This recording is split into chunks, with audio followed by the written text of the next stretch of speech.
সুলতান মাহমুদ গজনবী রহমতুল্লাহ আলাইহির কবর প্রায় 600 থেকে 700 বছর পরে উঠানো হয়েছে। এখনো লেখা আছে ফ্রান্সে। জান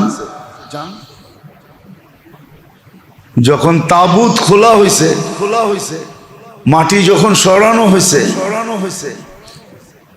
তৈমুর লং আয়সা যখন সুলতান মাহমুদ গজনবীর কবরকে সংস্কার করতে গেছে, তখন খোলার পরে দেখতেছে তাবুত যেমন, কাঠ কিচ্ছু হয় না, যেমনটা তেমন। তো ফ্রান্সিসি ইঞ্জিনিয়ার খুলছেন যে তাবুত খুলে দেখি, কাঠের যখন কিছু হয় নাই, ভিতরেরটা কি? তো দেখতেছে ভিতরেরটা যখন খুলছে তো চিৎকার দিয়ে পিছে পড়ে গেছে। তো মুসলমান যারা ছিল তারা তাকায় দেখছে, তো দেখতেছে যে ডাইন হাত বুকের উপরে রাখা, যেমনটা তেমন রাখা আছে।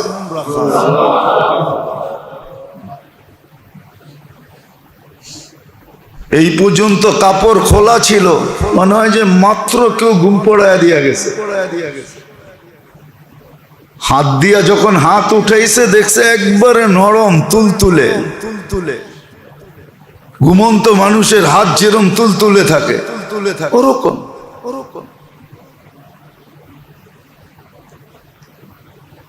ওরকম। আল্লাহ চোখে আঙ্গুল দিয়ে দেখাইছেন যে মূল্যায়িত কতটুকু হয়। শুধু কোরআন হাদিস দিয়ে বুঝান নাই, কোরআন দিয়ে তো বুঝেইছেন, হাদিস দিয়ে বুঝেইছেন, কিন্তু অনেক সময় হয় মানুষ যুক্তি মানে, যেমন রাগ হয়ে যাবেন। আমরা ইন্স্যুরেন্সকে বিশ্বাস করি, কিন্তু আল্লাহ আল্লাহ রসুলের কথাকে বিশ্বাস করি না। কি হ্যাঁ সত্য তো মনে হয় বুঝাইতে পারি না। আপনি তো লাইফ ইন্স্যুরেন্সে বিশ্বাসী, ঠিক না? নাহলে করলেন কেন? কিন্তু আল্লাহ আল্লাহ রসুলের কথায় কিন্তু আমরা বিশ্বাসী না। যে আল্লাহ বলতেছে তোমার লাইফ আমি, তোমাকে জীবন আমি দিছি, পালবো আমি, এটা তো ইন্স্যুরেন্স না? ইন্স্যুরেন্স না। লাইফ ইন্স্যুরেন্সের অর্থটা কি? আমাদের কাছে জমা রাখো, একদিন আসবে আমরা তোমাকে দেখে রাখবো, ঠিক না? কি ফেরত দিব, ঠিক না? হ্যাঁ, আপনি তো এটাতে বিশ্বাসী। প্রতি মাসে জমা করতেছেন, আল্লাহ আল্লাহ রসুলের কথা তো বিশ্বাসী না। এই জন্য দলিল আল্লাহ দিছেন, কিন্তু সাথে সাথে বাস্তবও দিছেন। চোখে আঙ্গুল দিয়ে দেখায় দিছেন, চোখে আঙ্গুল দিয়ে দেখায় দিছেন যে আমরা মূল্যায়ন করি তো করি কিরকম। চোখে আঙ্গুল দিয়ে দেখায় দিছেন। এক কাহিনী না, দুই কাহিনী না, দুনিয়ায় ঘুরলে এখনো শত পাওয়া যাবে, হাজারও পাওয়া যাবে। দুনিয়ার শুরু দিন থেকে আজ পর্যন্ত লক্ষ পাওয়া যাবে, এরও বেশি পাওয়া যাবে। 1.25 লক্ষ তো পাওয়া যাবেই যাবে। নবীরা 1.25 লক্ষ। নবীদের শরীর মাটির উপরে হারাম, মাটি খাইতে পারে না। নবীরা মাটির নিচেই আছে শায়িত। হয়তো খুঁজা পাইলে দেখা যাবে যে কারো শরীর যেমনটা এমনই ছিল। আর আমাদের নবীজি তো হায়াতুন নবী, এখনো রওজায় জীবিত। আপনি বলবেন তাইলে ফাললেই তো বাহির করে আনা যায়, ঠিক না? কি কবর ফাললেই তো বাহির করে আনা যায়? এই সিস্টেম আপনি বুঝবেন না। কয় জীবিত আছে কিন্তু ক্লিনিক্যাল ডেট। হ্যাঁ, এটা আবার কি? What is this? বুঝান আমাকে।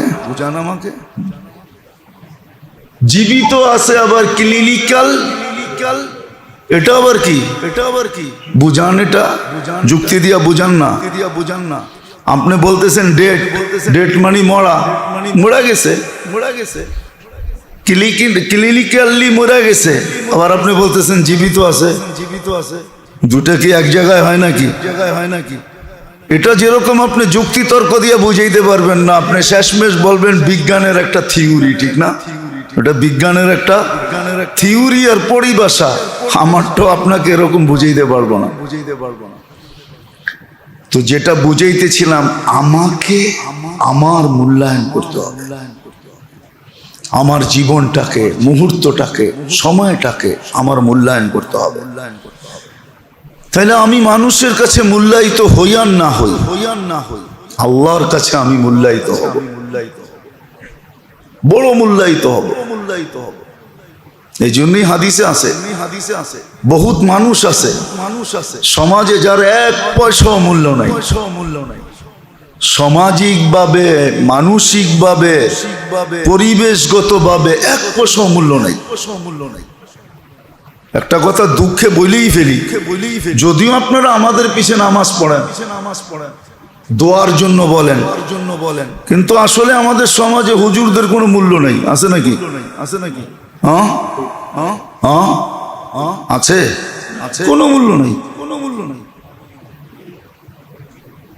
ইনসাল্টের বস্তুই হলো হুজুর। যত ধরনের ইনসাল্ট করা যায় সব করে, ঠিক না? কিন্তু নামাজ হয়তো পড়েন বাধ্য হইয়া, নাইলে এটাও পড়তো না। আল্লাহর কথা আছে, আল্লাহ বুঝেইছেন। দুনিয়া আছে বহুত লোক, কোনো মূল্য নাই। কিন্তু আল্লাহর কাছে এতটুক মূল্য, লাউ আকসামা লা আবাররাহুল্লাহ। কসম খাইতে দেরি, আল্লাহ পুরা করতে দেরি করেন না। আল্লাহ পুরা করতে দেরি করেন না, আল্লাহর কাছে অনেক দামি। যেটা প্রমাণও দিছেন, ইমাম গাজালি রহমতুল্লাহ আলাইহি প্রমাণ দিছেন, নিজের চোখে দেখা প্রমাণ, যে বৃদ্ধকে থাপ্পড় মারছে যুবক, বৃদ্ধ উপরে তাকায় জানি কি বলে দিছে, জাগারটা জাগায় যুবক শেষ। গ্রামবাসী ঘিরা ধরছে, কি করলে? বলছে কিচ্ছু করি নাই, প্রেমের খেলা হয়ে গেছে। ওর প্রেমিকার গায়ে আমার পায়ের কাদা লাগছে, ও সইতে পারে নাই, আমাকেও একজন ভালোবাসে, উনিও সইতে পারে নাই। ও তো থাপ্পড় দিয়া প্রতিশোধ নিছে, আমাকে যিনি ভালোবাসে উনি জান নিয়া প্রতিশোধ নিছে। এখানে প্রেমের খেলা চলতেছে। তো সত্য এটাই, মূল্যায়িত হবে। আর যদি আমি আমার মূল্য না দিলাম, তাহলে কিন্তু একদিন আমাকে আফসোস করতে হবে। এই জন্য কোরআনও বলছে, আর বাস্তবিক এটাই। কোরআন, আমি আগেই বলছি, আল্লাহ রসুল বুঝাইতে চেষ্টা করেন, রাস্তা দেখান, দিক নির্দেশনা দেন, বাধ্য করবে না, নাইলে ভোগ করবেন আল্লাহ, আর আপনি করবেন আল্লাহর বিরোধিতা, তাই না? কোন জিনিসটা আল্লাহ না বলেন? আগেও বলছি, এখনো বলি, চোখে দেখার কি উপাদান আছে? ডাক্তার বলুক আমাকে, কি ডাক্তাররা বলেন চোখে দেখার কি উপাদান আছে? আছে কোনো উপাদান চোখে দেখার? ডাক্তাররা তো হানা কিছু বলে না। আছে চোখে দেখার কোনো উপাদান? কোনো উপাদান নাই। তাহলে চোখ দেখে কি দিয়া? 13 কোটি ক্যামেরা দিয়া দেখেন, একসাথে 13 কোটি ক্যামেরা কাজ করে একসাথে। এক এক চোখে 13 কোটি, 2 চোখে 26 কোটি ক্যামেরা একসাথে কাজ করে। কোনো দেখার উপাদান নাই। আমি যে বলতেছি, বলার কোনো উপাদান নাই, তাহলে আর্টিফিশিয়াল তৈরি হয়ে যেত। কানে শোনার কোনো উপাদান নাই। অঙ্গের অনেকগুলো অঙ্গ আছে যেটার চলার কোনো সিস্টেমই দেখি না, কিন্তু আল্লাহ চালাইতেছে। আল্লাহ চালাইতেছে। ছাকনি আছে, ছাকনেওয়ালা যদি না থাকে, ছাকনি চেনেন? চা ছাকে না, ওটা কি নিজে নিজে ছাকে না, কাউকে ধৈরা ছাকতে হয়? হ্যাঁ, আপনার কিডনি ছাকনি আমি মানলাম, কিন্তু ছাকে কে? আমারে বুঝান। কিডনি ছাকনি মাইনা নিলাম, কিন্তু ছাকে কে? কিডনি ছাকনি আমি মানলাম, কিন্তু ছাকে কে? কি ছাকে? ওই ডাক্তার সত্যই বলছিল, হয়তো আপনারা নাম চিনবেন না, অনেক পুরান ডাক্তার তো, বৃদ্ধ হয়ে গেছে, যদিও বাইচা আছে কোনো মতে। বাংলাদেশে প্রথম যে হার্ট ওপেন সার্জারি নিয়ে আসে উনি হলেন এসআর খান। এখন বুড়া হয়ে গেছে, একবারে জীর্ণ শীর্ণ। তো বলছিল যে আল্লাহর কুদরত দেখা আমি এরকম হয়েছি। নাইলে লন্ডনে পড়ালেখা করছে, তার প্রথম জীবনের ছবি আছে। কোনো মতে যেরকম লম্বা এরকম সুন্দর। কুষ্টিয়ার ছেলে হইলে কি হবে, দেখলে বোঝা যায় না। যেমন লম্বা তেমন টকটকে সুন্দর। ওই যুগের ছবি। তো বলছে আল্লাহর কুদরত দেখা আমি এরকম হয়েছি। যে এক আঙ্গুলের ভিতরে আল্লাহ কি কুদরত ফিট করছে। বলে বলতে গেলে, বিশ্লেষণ করতে গেলে জীবন শেষ হয়ে যাবে, তারপরও শেষ হবে না। এখানে 2-3 জন আছে যারা এই ডাক্তারি লাইন বোঝে, এদেরকে জিজ্ঞাসা করেন আপনার শরীরে রক্তের 2টা সেল আছে, একটা হোয়াইট সেল, একটা রেড সেল। এখন এই যে 2টা হোয়াইট সেল আর রেড সেল, এই 2টা কোন মেশিন ভিতরে ফিট আছে? শুধু শুধু তো আল্লাহ বলেন নাই ওয়াফি আনফুসিকুম আফালা তুবসিরুন। তুই তোকে নিয়ে একদিনও ভাবিস না? এদেরকে জিজ্ঞাসা করেন হোয়াইট সেল যখন কমতে থাকে 1.5 লক্ষের নিচে আসতে থাকে, আর যখন রিপোর্টে দেখে তো ডাক্তার প্রথম টার্গেট করে ব্লাড ক্যান্সার হইল কিনা। নাইলে হোয়াইট সেল কেন কমতেছে? রেড সেল যখন বাড়তে থাকে তখন ডাক্তারের মাথায় সর্বপ্রথম বাড়ি মারে যে কোনো ব্লাড ক্যান্সার তো হয় নাই, নাইলে রেড সেল কেন বাড়তেছে, হোয়াইট সেল কেন কমতেছে।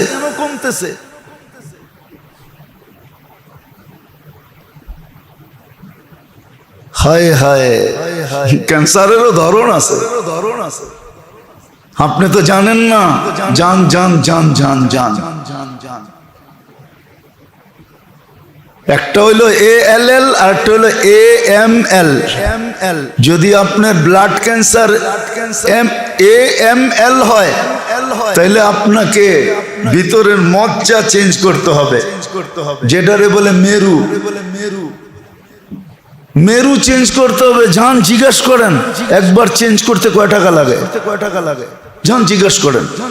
বাংলাদেশে হয় না এটা মেরু চেঞ্জ, আপনাকে সিঙ্গাপুরে করতে হবে। যান জিজ্ঞাসা করেন। আমার জিজ্ঞাসা করা আছে, আপনি জিজ্ঞাসা করেন। আমার জিজ্ঞাসা করা আছে 2008-এরটা আমার জিজ্ঞাসা করা আছে। এখন তো আরো দাম বাড়ছে। ওই সময় একবার চেঞ্জ করতে চাইছে সিঙ্গাপুর এলিজাবেথে 36 লক্ষ টাকা। একবার চেঞ্জ করবে। বাংলা একটা শব্দ আছে হায় হায় হায়, যদিও গ্রাম্য শব্দ আর কি, উলালে নাচে। উলালে নাচা বোঝেন? গ্রাম্য শব্দ। ঢাকায়রা তো বুঝবেন না। উলালে নাচা বোঝেন? এমনি নাচে আর কি। সারা দিন ব্যবহার করতেছি আল্লাহটা। 24 ঘন্টায় শরীরটা চালাইতেছে। এক একটা প্রজেক্ট চালাইতেছে আল্লাহ। 24 ঘন্টায় বেশি তো ডাকে নাই, 5 বার ডাকে, আসার সুযোগ হয় না। 24 ঘন্টায় হুকুম তো বেশি না, ফরজ তো বেশি রাখেন নাই, মাত্র 20 রাকাত, তাও পড়ার সুযোগ হয় না। 4টা সূরা সহি করার সুযোগ হয় না। বেশি করার তো দরকার নাই, 4টা সূরা। কোরআনের সবচেয়ে ছোট সূরা কয়টা জানেন? কয়টা? 3টা। কয়টা? 3টা সবচেয়ে ছোট সূরা। ওয়াল আসরি ইন্না আতাইনা কুল হুয়াল্লাহ। 3টা সবচেয়ে ছোট দিছে কেন জানেন আল্লাহ? খালি তো যুক্তি তালাশ করেন। কেন দিছে জানেন? প্রথম কোন ফরজ নামাজে 2 রাকাতের ভিতরে বেশি কেরাত নাই, 2 রাকাতে কেরাত আছে, ঠিক না? কয় রাকাতে? বাকি 2 রাকাতে কি? আরে বলেন না, ফাতিহা, ঠিক না? 3 রাকাতে কেরাত আছে শুধু বেতেরে। কত কত কত? 3 রাকাতে কেরাত আছে কোন নামাজে? শুধু। এই জন্য আল্লাহ ছোট সূরা 3টা দিছে, তুই কিচ্ছু পারস না, এই 3টা শিখ, কেননা 3 রাকাতের বেশি কোন রাকাতে কেরাত পড়তে হয় না। আর দয়া কি করে করতো বলেন? এটা কি আপনি খেয়াল রাখছেন কোনোদিন? আপনি ভাবছেন কোনোদিন? কতটুকু আল্লাহ আমাদের প্রতি খেয়াল রাখছেন যে 3 রাকাতে কেরাত পড়তে হবে বেতেরে, এর ছাড়া কোথাও পড়তে হবে না। আর নফল নামাজ 2 রাকাতের উপরে নাই, 2 রাকাত পড়া যায়। নফল নামাজ কয় রাকাত? 2 রাকাত। সুন্নত 2 রাকাত ভাঙ্গা পড়া যায়। আল্লাহ খেয়াল করছেন। কোরা ছোট ছোট সূরা দিয়েছেন কয়টা? ইন্না আতাইনাকাল কাউসার ফাসাল্লি লিরাব্বিকা ওয়ানহার ইন্না শানিয়াকা হুয়াল আবতার ওয়াল আসরি ইন্নাল ইনসানা লাফি খুসর ইল্লাল্লাযীনা আমানু ওয়া আমিলুস সালিহাত ওয়া তাওয়াসাউ বিল হাক্কি ওয়া তাওয়াসাউ বিস সাবর কুল হুয়াল্লাহু আহাদ আল্লাহুস সামাদ লাম ইয়ালিদ ওয়া লাম ইউলাদ ওয়া লাম ইয়াকুল লাহু কুফুয়ান আহাদ। রাগ হয়েন না, আজ পর্যন্ত তো 3টা সূরা সহি করলাম না। সহি করে আজ পর্যন্ত তো কারো কাছ থেকে লিখা নিলাম না, টেস্টের রিপোর্ট হাতে রাখলাম না যে আমার টেস্টের রিপোর্ট আমার হাতে আছে। হুজুরে শুনাইছি, হুজুর লেখা দিছে, ঠিক আছে।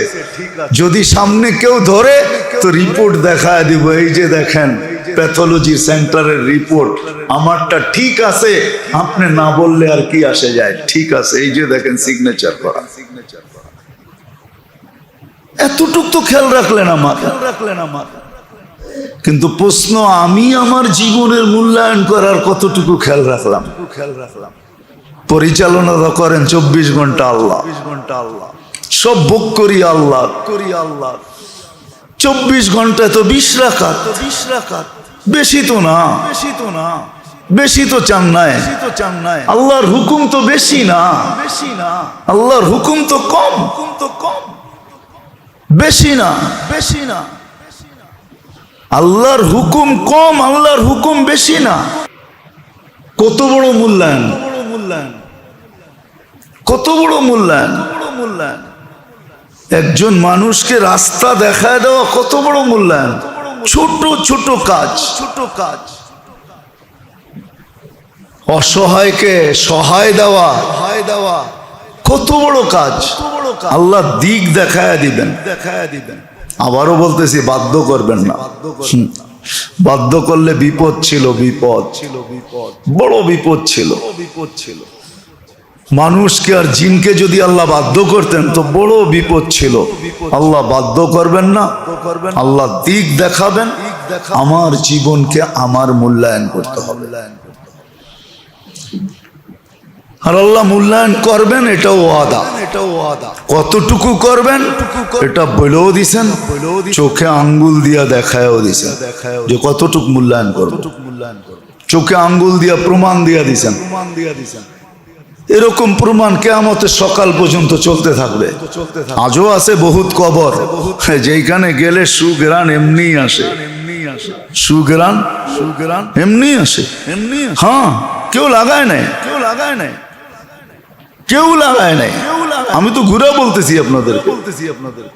জাফর ইবনে আবু তালেব, যায়েদ ইবনে হারেসা, আব্দুল্লাহ ইবনে রাওয়াহা, আমি যত আজ পর্যন্ত সাহাবাদের কবর দেখছি, সবাইকে জিজ্ঞাসা করছি এখানে সুগ্রাণ রাখা যায় কে?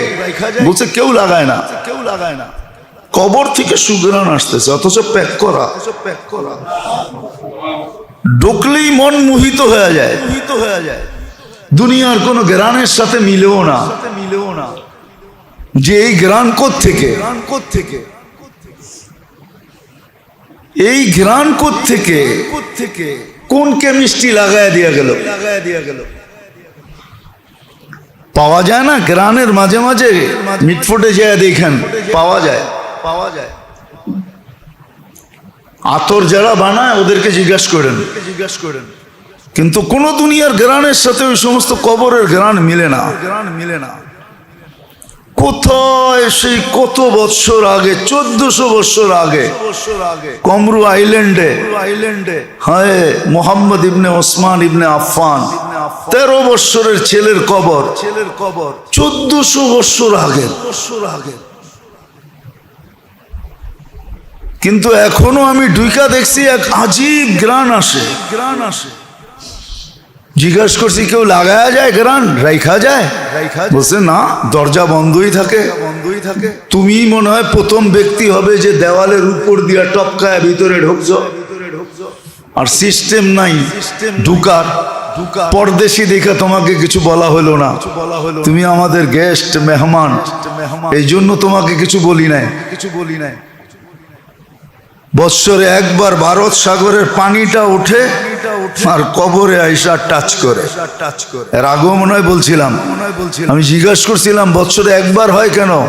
বলে তা বলতে পারবো না। আমি বলছি কিতাবের কথা না, আমার মন বলে। আমার খেয়াল, ধারণা, তাখাইয়ুল যে ভারত সাগর মনে হয় আল্লাহকে বলে যে মদিনা মুনাওয়ারায় যে চুমা খাওয়া আমার পক্ষে সম্ভব না, কিন্তু আমার পদদেশে শুয়া আছে বিদায় আমাকে বৎসরে একবার অনুমতি দেন, এই কবরে চুমা খায়া মদিনার চুমা খাওয়ার স্বাদ মিটাইতে চাই। বৎসরে একবার পানি উঁচা হয়, সারা বৎসর না, 2-4-10 বার না, একবার অনলি পানি বাড়ে, প্রায় সব কবরে টাচ করে। সত্য এটাই। এই জন্য আল্লাহ সময়গুলোর মূল্যায়ন দিছেন, দাম দিছেন। আমি মনে কয়েকদিন আগেও বলছিলাম, হায় আমার জাতি যদি বসতো, 4 মাস যদি গুনাহ না করতো তাইলেই যথেষ্ট ছিল। 4 মাস যদি গুনাহ না করতো, রজব, জিকাদা, জিলহজ্জা আর মুহররম, 4 মাস যদি গুনাহ না করতো। 4 মাস পারে নাই, এটাও বলছি যে আইয়ামে তাশরিকের 13 দিন যদি গুনাহ না করতো, কোনো গুনাহ না, যে যেখানে ওইখানে থেমে গেছে। এক ওয়াক্ত নামাজও ছাড়ে নাই, বা জামাত, এতটুকু যদি করতো। জিলহজ শেষের দিকে, এখন মুহররম শুরু হয়ে যাবে 2-4-5 দিন পরে, 10 দিন পরে মনে হয় 14 তারিখে মুহররম শুরু, মুহররমও শুরু হয়ে যাবে। বয়া নিয়ে আসবে আমাদের জন্য দিক নির্দেশনা, এক গাঁটটি। কিন্তু প্রশ্ন তো ওইখানেই যে নিজের জীবনের মূল্যায়ন নিজেকে করতে হবে। কে কতটুকু করতেছি? ভক্ত করতেছি আল্লাহ সব। আল্লাহ মূল্য দিতে প্রস্তুত, মূল্য দিতে প্রস্তুত। আল্লাহর কাছে বংশ দেখা আল্লাহ মূল্য দেন না। তাইলে তো বেলালের রাদিয়াল্লাহু তাআলা আনহুর কথাই সত্য ছিল, ইয়া রাসূলুল্লাহ, আল্লাহ যদি দেখা দিতেন মূল্য, তাহলে আমি বেলালের সিরিয়াল না জানি কখন আসতো। আমি তো কৃতদাস ছিলাম, আমি তো ইথিওপিয়ার ছিলাম, আমি তো কালো ছিলাম, অনারব ছিলাম, আমার সিরিয়াল আসতো কিনা জানি না। যদি হেদায়েত আপনার হাতে হতো, আল্লাহ এগুলা দেখে নাই বিদায় আমাকে 7ম নাম্বারে মুসলমান বানাইছে। উনি 7ম নাম্বারের মুসলমান, বেলাল রাদিয়াল্লাহু তাআলা আনহু 7ম নাম্বারের মুসলমান। আল্লাহ এগুলা দেখেন না, এই ধ্যান ধারণা ভিন্ন, এটা দুনিয়ার ধ্যান ধারণা, আল্লাহ রসুলের ধ্যান ধারণা না। আল্লাহ রসুলের কাছে ধ্যান ধারণা না। যদি এরকমই ধ্যান ধারণা হইতো তো সালমানে ফার্সি রাদিয়াল্লাহু তাআলা আনহুকে কোনোদিন আল্লাহ রসুল বলতেন না সালমানু মিন্না, সালমান আমার পরিবারের একজন। এই কথা কোনোদিন বলতেন না। সালমান আমার পরিবারের একজন, এই কথা কোনোদিন বলতেন না। আমরা যদিও দেখি, আল্লাহ দেখে না। এই জন্য আসেন, শিখেন। এটা শিখার বিষয়,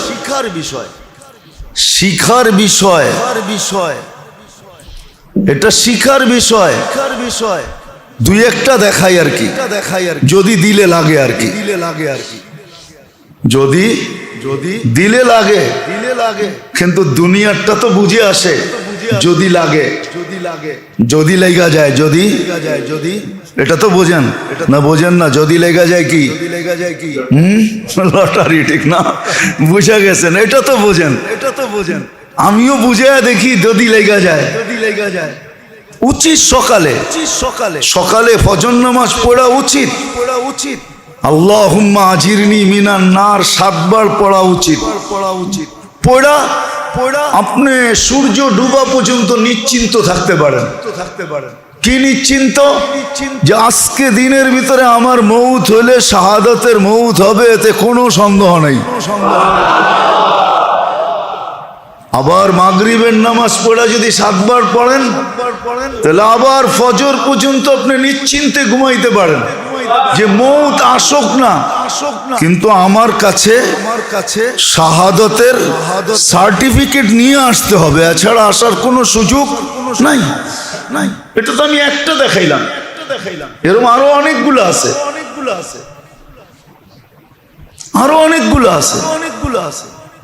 যে অনেকগুলো আছে, শিখলে অনেকগুলো আছে। আল্লাহুম্মা বারিক লি ফিল মাউত ওয়া ফিমা বাদাল মাউত, যে 25 বার পড়লো ফজরের পরে, তো ঠিক এরকমই সারাদিনে মৃত্যু আসলে শাহাদাতের পরোয়ানা নিয়ে আসতে হবে। সূরা হাশরের 3 আয়াত পড়লো, তো শাহাদাতের পরোয়ানা নিয়ে তো আসবে।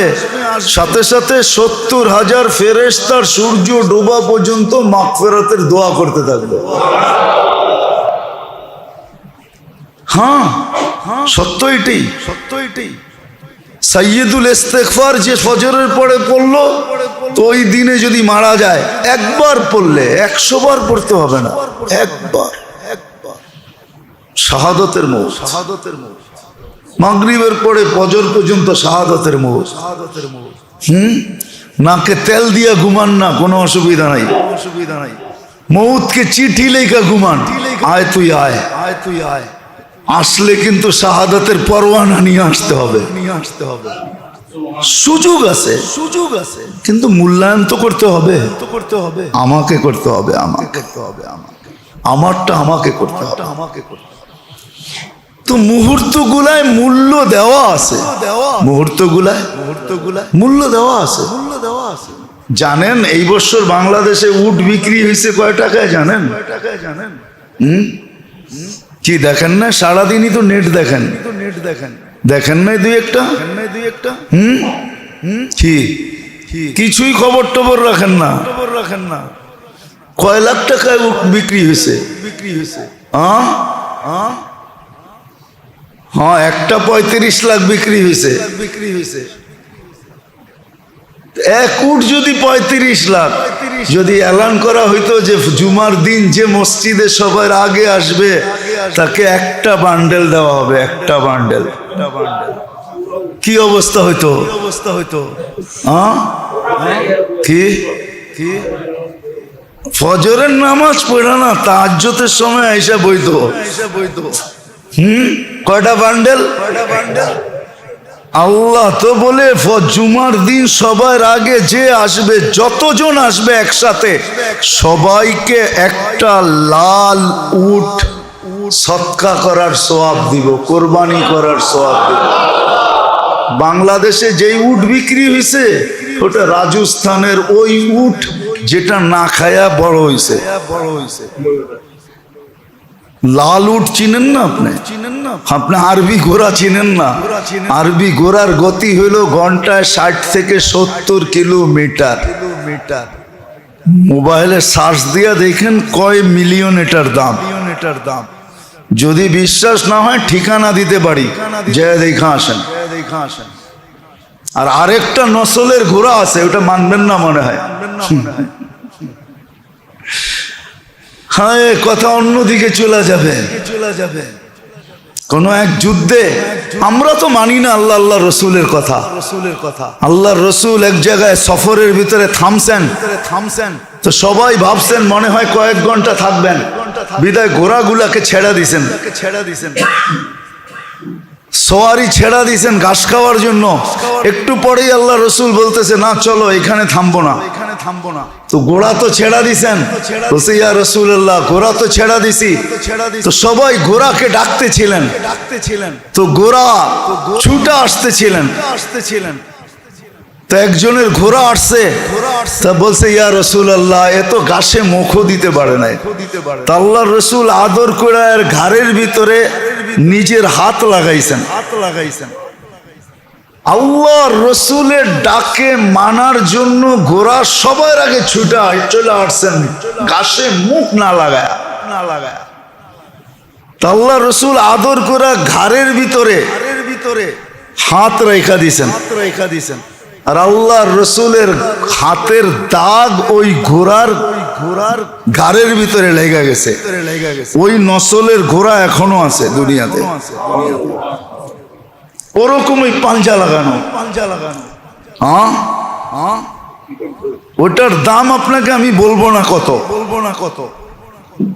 ওই নসলের ঘোড়া এখনো দুনিয়াতে আছে, আমি অ্যাড্রেস দিতে পারি আপনাদেরকে। ওটা বিরল নসল, খুব কম পাওয়া যায় দুনিয়াতে, এখনো আছে ওই নসলের। ওটার দাম কত? আল্লাহ তো দিতে চায়, কিন্তু সবাই অপেক্ষা করে ইমাম সাহেবের বয়ান কখন শেষ হবে তখন মসজিদে যাব, ঠিক না? হ্যাঁ, খুতবা যখন শেষ হবে তখন যাব, ঠিক না? ও মানুষে দিবে এটার বিশ্বাস আছে, কিন্তু আল্লাহ যে দিতে চায় এটার বিশ্বাস নেই।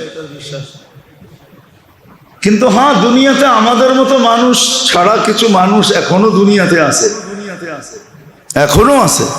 আমি তো ঘুরে বলতেছি, আফ্রিকার দেশে আছে যারা ফজর পড়তে আসে জুমার দিন, জুমা পড়া তারপরে মসজিদ থেকে যায়, এর আগে কেউ বাইর হয় না। হ্যাঁ, আমি চোখে দেখা বলতেছি, কেউ বাহির হয় না।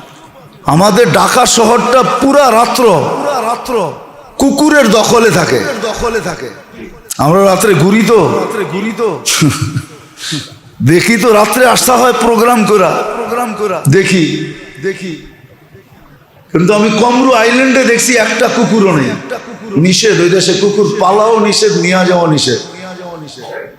আমি স্পিকারে জিজ্ঞাসা করছিলাম তোমাদের দেশে কুকুর নাই কেন? মানুষ তো বেশি না, 9 লক্ষ মানুষ মাত্র পুরা দেশে, 4টা দ্বীপে একটা দেশ, 4 স্টার। তো বলতেছে আমরা গরিব মানুষ, কুকুর পাললে 1 কিরাত সোয়াব কমা যায়, 5 জাবালে ওহুদের সমান। আমরা গরিব মানুষ, এত সোয়াব আমাদের নাই, বিদায় আমাদের রুলস হলো আমাদের দেশে কেউ কুকুর পালতে পারবে না, কুকুর নিয়ে আসতেও পারবে না। গরিব মুসলমান। আল্লাহর কথার উপরে আমাদের বিশ্বাস নাই। যদি বিশ্বাস হইতো তাহলে জুমার দিন হায় হায় হায়, কে কার আগে আসবে? 35 লক্ষ টাকা সোয়াব পাবে। বাদ দিলাম 17 লক্ষই ধরলাম, 17 লক্ষ টাকার সোয়াব পাবে আমাদের দেশ হিসাবে সদকা করার জুমার নামাজে যে সবার আগে আসবে। কিন্তু যদি বলা হয়তো 1 বান্ডেল না হাফ বান্ডেল, ঠিক না?